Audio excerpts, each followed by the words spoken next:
నారాయణం నమస్కృత్య నరం చైవ నరోత్తమం దేవీం సరస్వతీం వ్యాసం తతో జయముదీరయేత్. యజ్ఞేశ అచ్యుత గోవింద మాధవ అనంత కేశవ కృష్ణ విష్ణో హృషీకేశ వాసుదేవ నమోస్తుతే. సచ్చిదానందరూపాయ విశ్వోత్పత్యాదిహేతవే తాపత్రయ వినాశాయ శ్రీకృష్ణాయ నమో నమః. శ్రీకృష్ణాయ నమో నమః. శ్రీకృష్ణాయ నమో నమః. లోకానికి కంటకుడైనటువంటి దుష్టుడు ఎవడైతే ఉంటాడో వాడిని 10 మంది క్షేమం కోసం ఒక పాపాత్ముని శిక్షించడం దోషం కాదు అని అప్పటిది నీతి. అది ఇక్కడ ఎప్పుడైతే వాడిని సంహరించారో ఆ తర్వాత మరొక పరిస్థితి ఏర్పడింది. పాలకుడు లేడు, అరాచకత్వం ఏర్పడింది. అరాచకత్వం అంటే సరి అయిన పాలకుడు లేకపోవుట. దానివల్ల ఏర్పడిన ప్రమాదాలు చాలా ఉన్నాయి.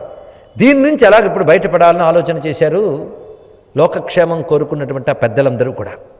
వెంటనే వాళ్ళు చేసిన పని ఏమిటి అంటే, మాలో ఎవడో ఒకటి రాజీ అయిపోవచ్చు కదా అనుకోలేదు. అది గొప్ప విషయం అండి ఇక్కడ ధర్మపాలన.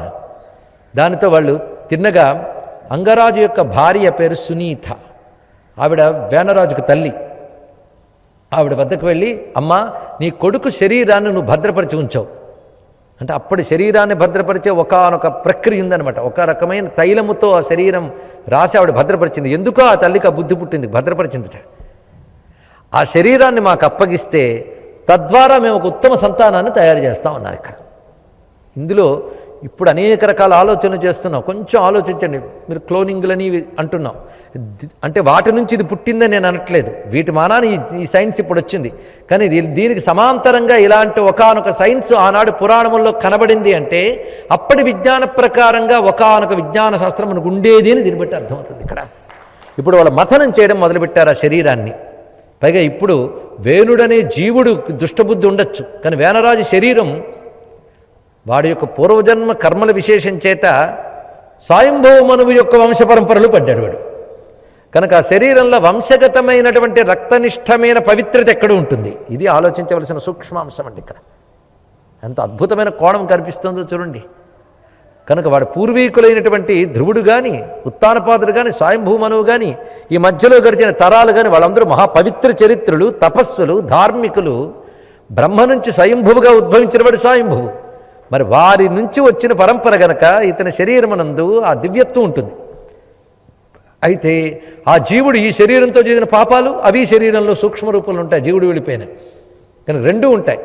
ఇప్పుడు మథనం ద్వారా ఒక దివ్య సృష్టి చేయాలి అని వాళ్ళు అనుకుని ముందుగా మథనం చేశారు. మథనం అంటే కవ్వం పట్టి చిలికారని బొమ్మ కట్టుకో అక్కర్లేదండి.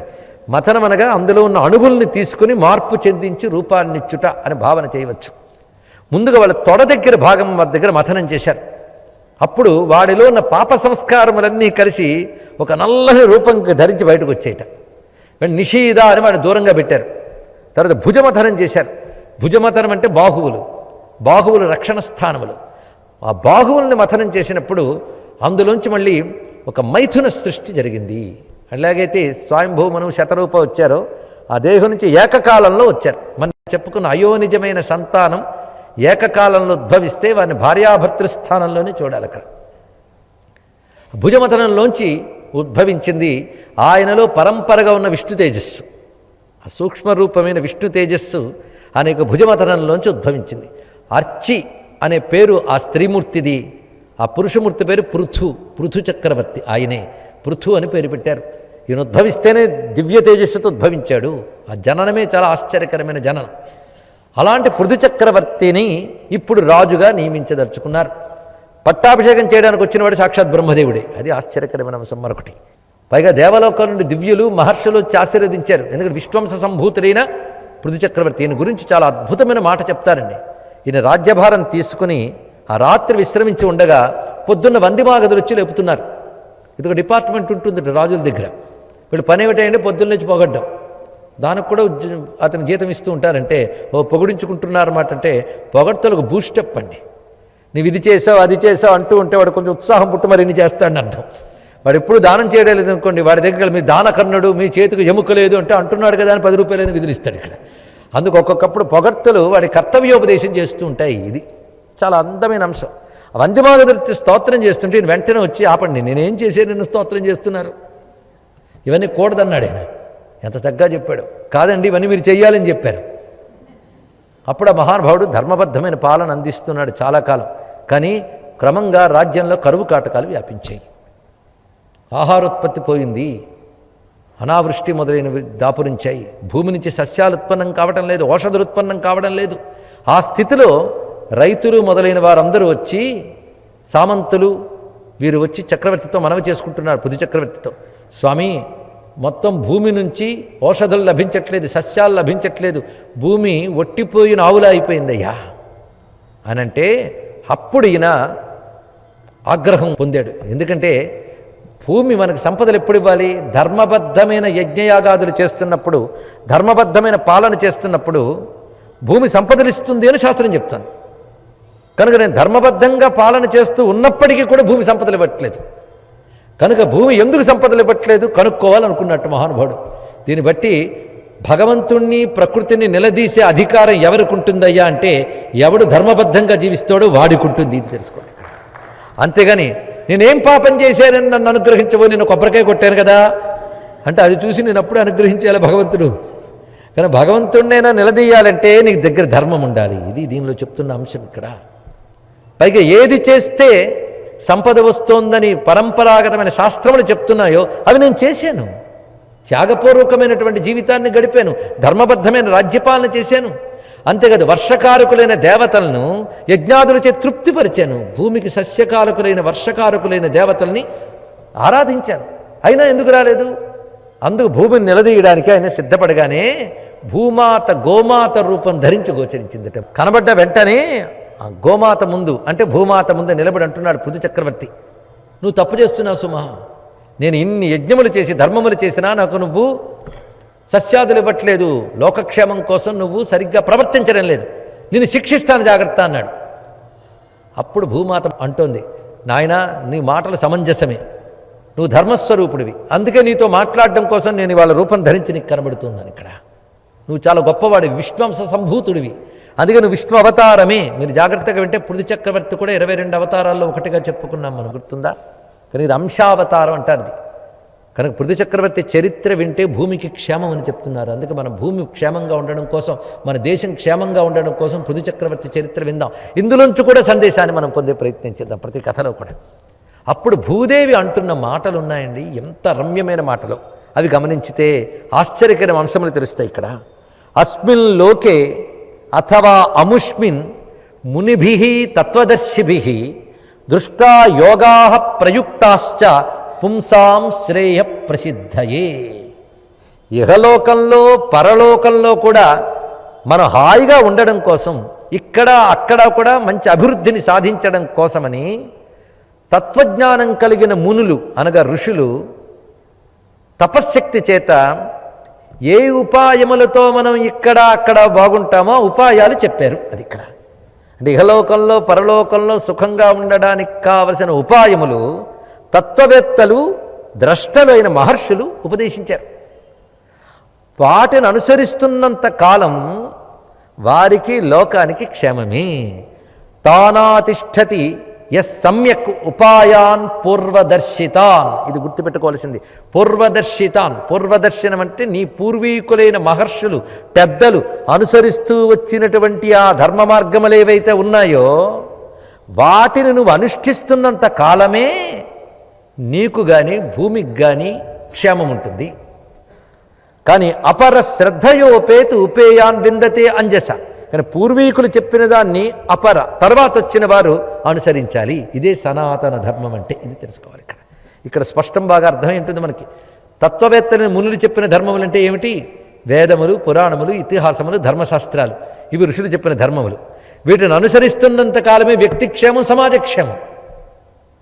అది పూర్వీకులు అనుష్ఠించారు, తర్వాత వారు అనుసరించాలి ఇక్కడ.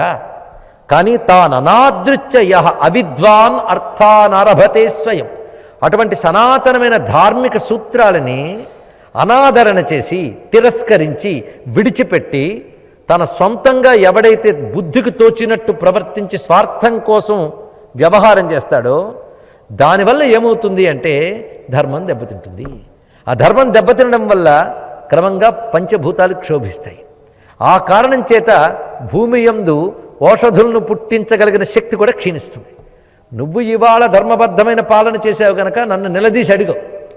కానీ ఇంతకాలం మీ నాన్న చేసిన పాలన, అప్పుడు కూడా నేను కురిపిస్తూనే ఉన్నాను ఆపకుండా. అదెందుకు కురిపిస్తున్నానంటే మీ నాన్నకి పూర్వం వాళ్ళు చేసిన యొక్క ధర్మం వల్ల మీ నాన్న చెడుగా ప్రవర్తించినా నా నుంచి సంపదలు వచ్చాయి.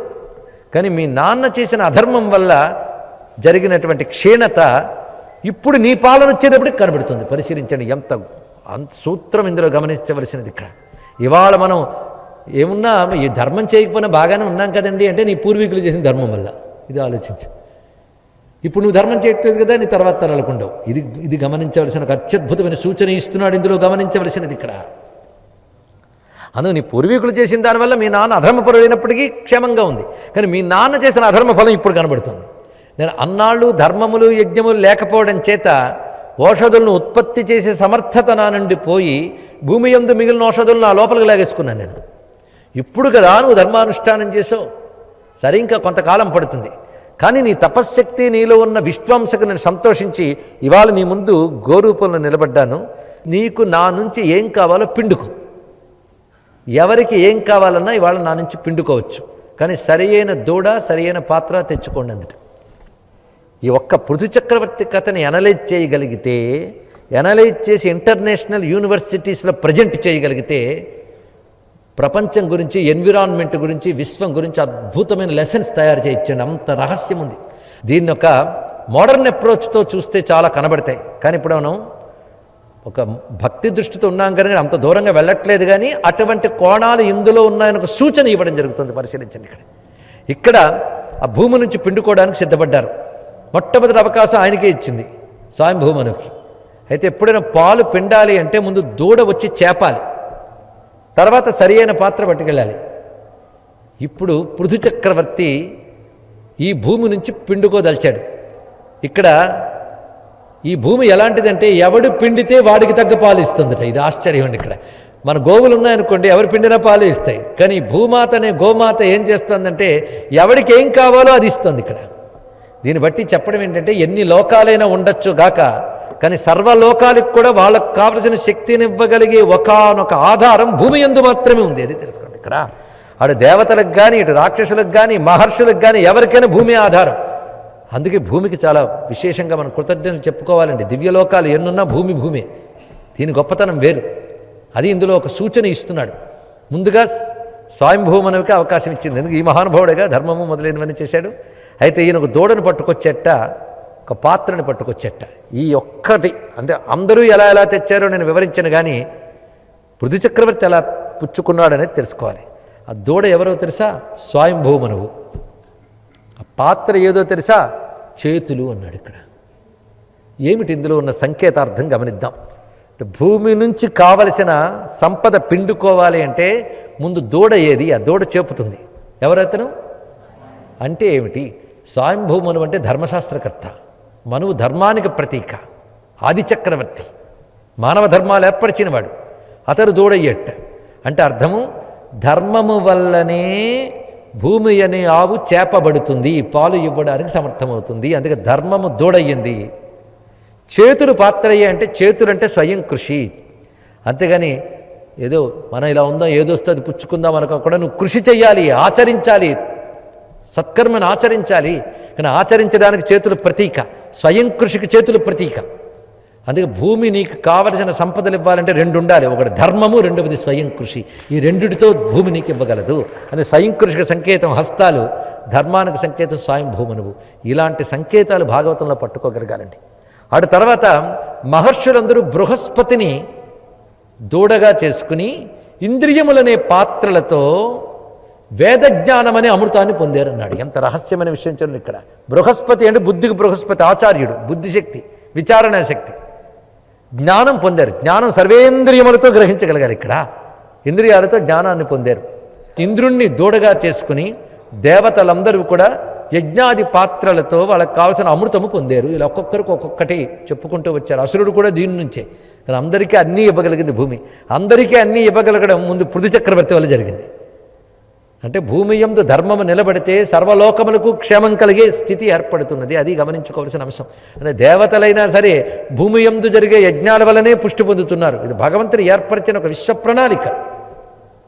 అది ఇందులో చూపిస్తున్నాడు. దీన్ని బట్టి ఆ భూమి యందు సువ్యవస్థని ఏర్పరిచాడు పృథు చక్రవర్తి. ఎప్పుడైతే భూమి ఈ విధంగా పంటల్ని మళ్ళీ ఇవ్వగలిగిన సమర్థత ఏర్పడిందో అప్పుడు భూమి యందు ఆ మహానుభావుడు ఏ విధంగా భూమిని విస్తరింపజేశాడో చెప్తున్నారు. విస్తరింపజేయుట అంటే మనకు అనుకూలముగా మలచుట అని అర్థం. ఒక మహారణ్యంలోకి వెళ్ళాం, అబ్బో భయం అండి అన్నాడు. అదే అరణ్యాన్ని ఒక తెలివైన వాడు ఏం చేస్తాడంటే మార్గాలు ఏర్పరుస్తాడు, నివాసయోగ్యంగా మారుస్తాడు. అప్పటి వరకు ఉండడానికి కూడా అవకాశం లేని కైకారణ్యం నివాసయోగ్యంగా విస్తరించింది. అలా అప్పుడు వరకు భూమి యొక్క స్థితి ఒకలా ఉండేదిట.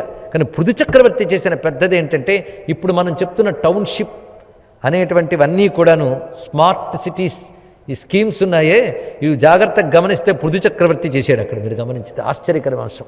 పృథు చక్రవర్తి జనపదాలు, నగరాలు, పట్టణాలు ఈ విభాగం చేసిన వాడు ఆయన. అంతేకాదు జనావాసాలు ఎక్కడుండాలి, వ్యవసాయ భూములు ఎక్కడుండాలి, రాజ్యకలాపాలు జరిగే ప్రాంతాలు ఎక్కడుండాలి, అలా ఒకే వృత్తికి చెందిన వారందరూ ఒక దగ్గర ఉండడం, ఇటువంటి ప్రణాళికలు వేశాడు. వేసి పృథ్విని విస్తరింపజేశాడు. అందుకు పృథు చక్రవర్తి చేత విస్తరింపబడింది కనుక భూమాతకు మళ్ళీ పృథ్వీ అని పేరు వచ్చినది. అంతేకాదు ఒక విధంగా నీ వల్ల మళ్ళీ నాకు శక్తి మొదలైనవి సమకూడే కనుక నీకు పుత్రిగ్గా నేను వ్యవహరింపబడతాను అంటే భూమాత. అందుకే పృథ్వీ అనే పేరు పృథు చక్రవర్తి వల్ల వచ్చింది.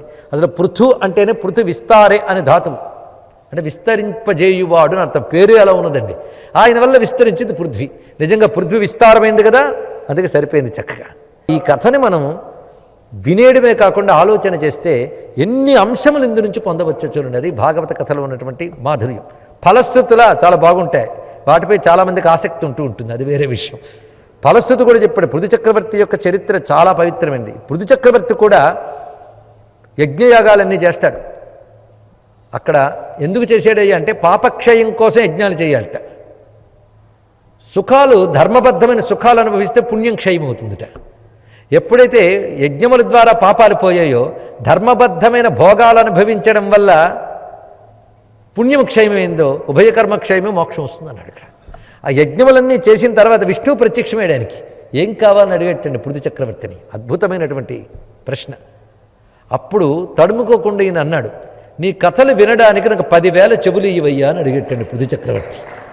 ఎంత రమ్యమైన మాట. అంటే నాకు వెంటనే మోక్షం ఇచ్చి వైకుంఠానికి తీసుకుపోయి ప్రపంచంలో బ్రతకలేను ఏమీ అనలేదు. ప్రపంచంలో బ్రతకని ఎక్కడున్నా నాకేం పర్వాలేదు, ఎక్కడున్నా నీ కథలు వింటూ ఉండాలి. 10,000 చెవులు ఇవ్వగానే ఒళ్ళంతా చెవులు చేసేది భగవంతుడు. 10,000 చెవులు అంటే అర్థం నిరంతరం నీ కథలు వినాలన్నాడు. ఎంత చక్కటి కోరికండి ఇక్కడ. ఆ కోరికలో ఉన్న మాధుర్యం పరిశీలిద్దాం. ఎప్పుడు భగవత్కథలు వింటూ ఉంటామనుకోండి ఏమవుతుంది, వింటున్నంతసేపు మనస్సు భగవంతుడితోనే ఉంటుంది, అంటే భగవంతుడి దగ్గర ఉన్నట్టే. కనుక ఎప్పుడో మరణించి మోక్షం పొంది భగవంతుడి దగ్గరికి వెళ్ళాలి, ఆయన దగ్గర ఉండాలనే భావం నువ్వు శ్రద్ధగా కథ వింటూ ఉంటే ఇక్కడే నీకు భగవత్ సాన్నిధ్యం, భగవద్ అనుభూతి కలుగుతున్నప్పుడు ఎక్కడికి వెళ్ళాలి? కానీ ఇక్కడే మోక్షం పొందాలంటే నిరంతరం భగవత్కథ వినాలన్నాడు. ఇక్కడ ఈ రహస్యం పట్టుకుని అన్నమయ్య అంటున్నాడు, నీ కథామృతమి నిరత సేవన మాకు చేకొనుట సకల సంసేవనం విటుగాన అనడమే కాదు, వినరో భాగ్యము విష్ణు కథ వెనుబలమిదివో విష్ణు కథ అంటూ విష్ణు కథా మాధుర్యాన్ని అంత చక్కగా చెప్పాడు. ఇదే భాగవతంలో సుఖయోగీంద్రుడు విష్ణు కథా మహిమని చెప్తూ ఒక మాట అంటాడు, విష్ణు కథే విష్ణువయ్యా అన్నాడు. చాలా ఆశ్చర్యకరమైన విషయం. విష్ణువు వేరు, విష్ణు కథ వేరు కాదుట. ఎందుకంటే కలియుగం ప్రవేశించింది, కృష్ణ పరమాత్మ పరంధామానికి వెళ్ళిపోయాడు. ఆ వెళ్ళిపోతున్నప్పుడు ఉద్ధవుడు ఏడ్చాడు, స్వామి నువ్వు వెళ్ళిపోతే పాపభూయిష్టమైన కలియుగం యొక్క గతి ఏమిటి అన్నాడు. నేను ఈ రూపంతో వెళ్ళిపోతున్నాను కానీ భాగవత రూపంతో ఉండిపోతాను అన్నాడండి ఇక్కడ. కనుక భాగవత కథయే భగవంతుడు, కథయే భగవంతుడు, ఈ భావం తెలియాలి. అలా కథ వింటున్నప్పుడు ఇదే భగవంతుడని తెలిసింది ఎప్పుడో చెవుల ద్వారా భగవంతుడు మిమ్మల్ని తాకుతున్నాడు. ఇంకేం కావాలండి? ఆ అనుభూతులకు వెళ్ళిపోతే సత్యం అది. అందుకు ప్రవిష్ట కర్ణరంధ్రేణ ధునినోతి శమలం యథ అన్నాడు ఇక్కడ. భగవంతుడు కథారూపంలో ఉంటాడు కనుక భాగవతంలో ప్రత్యక్షరం విష్ణువే. నువ్వు భగవత్కథ వింటున్నప్పుడు ఆయన కథారూపంలో మన చెవుల్లోంచి లోపలికి వెళ్ళి హృదయాన్ని ఆయనే శుద్ధి చేసి అక్కడ మఠం వేసి కూర్చుంటాడ. ఎంత రమ్యమైన భావన చెప్పాడు. అందుకే నిరంతర భగవత్కథా శ్రవణం కంటే గొప్ప సాధన మరొకటి లేదు. అది నీ అంతఃకరణ ప్రవృత్తిని మార్చుతుంది, నీ ఆలోచన విధానాన్ని మార్చుతుంది, నీకు తెలియకుండా నీ బ్రతుకుని తీర్చిదిద్దుతుంది. అప్పుడు నువ్వు ఒకానొక ప్రణాళిక వేసుకోవచ్చు నీ జీవితంలో. కొంతమంది చూడండి, ఒళ్ళెంత పెరిగిపోయి ట్రీట్మెంట్కి వెళ్ళిన తర్వాత బిఫోర్ అండ్ ఆఫ్టర్ అని ఫోటో తీసుకుంటుంటారు. అదేవిధంగా భగవత్కథ వినకముందు, భగవత్కథ విన్న తర్వాత అని 2 భాగాలు చేసుకోవాలి మన జీవితంలో. అంతకుముందు ఎలా ఉండేవాడిని, తర్వాత ఎలా మారింది, నా ఆలోచన ఎలా మారింది, ఇలాంటివి చూస్తుంటే మన ప్రోగ్రెస్ రిపోర్ట్కి మనమే మురిసిపోయి మరింత ప్రోగ్రెస్ అవ్వగలం తెలుసుకుంటే. అందుకే భగవత్కథ అంత మధురమైనటువంటి అంశము. అందుకే పృథు చక్రవర్తి తెలివిగా ఏమడిగాడు, నాకు 10,000 చెవులు ఇవయ్యా అని అడిగాడు. ఇక్కడ మొత్తాన్ని పృథు చక్రవర్తి రాజ్యపాలన చేయడం ధర్మబద్ధంగా, తర్వాత పరమపదానికి చేరుకోవడం. వెళుతూ ఉంటే ప్రజలందరినీ ఉద్దేశించి ఒక సందేశం ఇస్తాడండి ఒక పాలకుడు. ఆ సందేశం ఎలాంటిదంటే, ప్రజల నుంచి కప్పము తీసుకునేటువంటి రాజు ఆ కప్పము భోగించడం కోసం కాదు, ప్రజాక్షేమం కోసం వినియోగించాలి. ఇది చాలా ప్రధానమైన మాట చెప్పాడు. ఇది ఎలాంటిదంటే, సూర్యుడు తన కిరణాలతో ఉప్పు నీరు, మురికి నీరు, అన్ని నీళ్లు తీసుకుంటాడు. తీసుకుని ఏం చేస్తున్నాడంటే, తీసుకున్న దానికంటే అధికముగా అందరికీ పనికొచ్చే తీయని నీరునిస్తున్నాడు.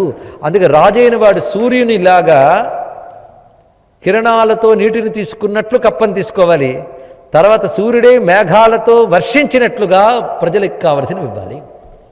అంతేకాదు, రాజైన వాడు ప్రజలకు భోగాలు సమకూర్చడం ఇది మాత్రమే చేయడం కాదయ్యా, ప్రజల్ని ధర్మబుద్ధితో ఉండేటట్టు తీర్చిదిద్దడం రాజు యొక్క బాధ్యత. ప్రజల్లో ధార్మిక ప్రవృత్తిని ఏర్పరచాలి. ఇది రాజు ఆ విధంగా శిక్షణనివ్వాలన్నాడు. చూడండి ఇక్కడ. అందుకే నువ్వు తప్పు చేస్తే శిక్షిస్తామని చట్టాలని పెట్టడం కాదు, తప్పు చేయకుండా బ్రతకగలిగేటటువంటి మన ప్రవృత్తిని ప్రజలకి కలిగించాలి రాజు. ఇది ఎంత రమ్యమైన మాట చెప్పాడు ఇక్కడ. ప్రజల్ని తేరగా బతికేసేటట్టు చూడడం కాదు, వాళ్ళు స్వయం కృషితో బ్రతికేటట్లు తీర్చిదిద్దగలగాలి, ప్రజల్ని ధర్మబద్ధంగా ఉండేటట్టు తీర్చిదిద్దగలగాలి. కనుక పాలకుడికి ప్రజల్లో ధార్మిక ప్రవృత్తి పెంచవలసిన బాధ్యత ఉంది అనే అంశం ఈ కథ చెప్తోంది. దీన్ని బట్టి ప్రపంచానికి కావలసిన పాఠాలు ఎన్ని లభించాయి. ఇది పృథు చక్రవర్తి దివ్యగాథ. దీని విశేషాన్ని కూడా అద్భుతంగానే వర్ణిస్తోంది శాస్త్రం. ఇలా పృథు చక్రవర్తి కథని వివరించిన తర్వాత క్రమంగా ఒక అద్భుతమైన వృత్తాంతంలోకి వెళుతున్నాడు. ఇది పవిత్రమైనటువంటి చరిత్ర. భాగవతోత్తముల యొక్క చరిత్రలు విని ధన్యులమైపోతున్నాం. తర్వాత చరిత్రలో మనం ఉత్తానపాదుడి వంశం చెప్పుకున్నాం కదా, ప్రియవ్రతుడి వంశంలోకి వెళదాం. ప్రియవ్రతుడు ఆయన ఉత్తానపాదుడి యొక్క సోదరుడు. ప్రియవ్రతుడి పరంపరలో క్రమంగా వచ్చిన మహాత్ముని పేర్లు కొన్ని. అగ్నిధ్రుడు వరుసలో వచ్చినవాడు అగ్నిధ్రుడు. తర్వాత వచ్చినవాడు నాభి చక్రవర్తి. ఈయన కూడా సామాన్యుడు కాడు. ఈయనకే విష్ణువు యజ్ఞుడనే పేరుతో పుత్రుడిగా ఉద్భవించాడు కూడా అవతారం. ఆ తర్వాత నాభి యొక్క సంతాన పరంపరలో క్రమంగా వచ్చిన వాళ్ళలో వృషభదేవుడు ఆయన. ఈయన కూడా విష్ణు అవతారం అనే చెప్తారు. ఈయన ఒకానొక అవధూత సంప్రదాయాన్ని ప్రవర్తింపజేసినవాడు. వృషభదేవుని యొక్క వర్ణన విష్ణు పురాణంలో ఉన్నది, భాగవతంలో ఉంది. వృషభదేవుడు అటువంటి వాడు. ఈ వృషభదేవునికి ఉన్నటువంటి సంతానములు విస్తరించి ఉన్నాయి. అందులో పెద్దవాడు భరతుడు. ఈ భరతుడి వల్లనే భారతదేశం పేరు భరతవర్షమైందంటోంది భాగవతం. అంటే అంతకుముందు కాదా? మరి ఆ మాటకు వస్తే భరతుడికి మాత్రం భరత అని పేరు ఎందుకు కదా అంటే, భరతుడు అంటే వేద భాషలో పరమేశ్వరుడు యజ్ఞేశ్వరుడు అని 2 అర్థాలు. అది భరతవర్షం అంటే యజ్ఞభూమి అని, పరమేశ్వరుని ఆరాధించే భూమి. ఇది భరతవర్ష శబ్దానికి అర్థం. ఆ భరతుడి పేరే పెట్టాడు భరతుడికి. కానీ ఈ భరతుడు సామాన్యుడు కాడండి. ఈ భరతుడు ఇప్పుడు మనకు ప్రధానమైనటువంటి చరిత్ర భరతుడి చరిత్ర. ఈ భరతుడు రాజ్యాన్ని ధర్మబద్ధంగా పాలన చేశాడు. తండ్రి అవధూత మార్గంలోకి వెళ్ళిపోయాడు. ఈయన రాజ్యపాలన స్వీకరించి ధర్మబద్ధంగా రాజ్యాన్ని నడుపుతున్నాడు. పైగా వీళ్ళందరూ నాభి చేసినది ఒక్కొక్కరికి ఒక్కొక్క భాగాన్ని విభాగం చేసి ఇచ్చాడు. దాంతో భూమి అంతా కూడా వివిధ ఖండములుగా విస్తరించిందిట. అందులో ఈ మహానుభావుడు భరతవర్షం అజనాభం అనే ప్రాంతం ఈయన చేశాడు. అజనాభం అనే పేరుండేది ఈ దేశానికి. ఈయన పాలన వల్ల భరతవర్షమైంది. భరతవర్షం అంటే అనేక భాగాలు వేల ఏళ్ళ నుంచి ముక్కలవగా ఇప్పుడు మిగిలిన భరతవర్షం కాదు, అవన్నీ కలుపుకున్న భరతవర్షం మనం భావించాలి. ఇక్కడ దీని పేరు అజనాభ దేశం. ఎంత విస్తారంగా ఉండేదో. అజనాభ దేశాన్ని పాలించాడు భరతుడు. అందుకు దీనికి మరొకసారి భరతవర్షం అనే పేరు సార్థకమైంది. భరతవర్ష భరతఖండములు అజనాభ దేశం. ఈ మహానుభావుడు పాలనా విధానం కానీ ఈయన యొక్క భక్తి కానీ సామాన్యమైంది కాదు. ఈయన యజ్ఞయాగాది క్రతువులు ఎలా చేశారంటే విష్ణుస్వరూపంగా భావించి చేశాడన్నారు. ఇదే గీతలో చెప్పిన బ్రహ్మార్పణం బ్రహ్మహవి బ్రహ్మాగ్నౌ బ్రహ్మణాహుతం అనే శ్లోకానికి యోగ మార్గంగా తీసుకొచ్చినవాడు భరతుడండి. ఆయన ఎలా ప్రవర్తించాడంటే దేవతలను ఉద్దేశించి యజ్ఞాలు చేశాడు. చాలామంది యజ్ఞాలు చేసేటప్పుడు ఆ యజ్ఞ ఫలాన్ని కాంక్షిస్తూ ఆ దేవతను ఉద్దేశించి చేస్తారు. కానీ ఈయన ఎలా చేసేవాడంటే యజ్ఞ ఫలం మీద కాంక్ష లేదు, యజ్ఞం చేయడం నా ధర్మముని చేసేట. ఏది చేసినా విష్ణుప్రీతిగా చేశాడు. యజ్ఞం అంటే కేవలం అగ్నిహోత్రంలో వేసే నెయ్యి మాత్రమే కాదండి, త్యాగపూర్వకంగా భగవత్ప్రీతిగా భగవద్ ఆరాధనా బుద్ధితో చేసే సత్కర్మనే యజ్ఞం అంటారు. అలాంటి యజ్ఞాలు ఆచరించాడు. భారతీయులు యజ్ఞజీవనులు కావాలన్నాడు భగవద్గీతలో.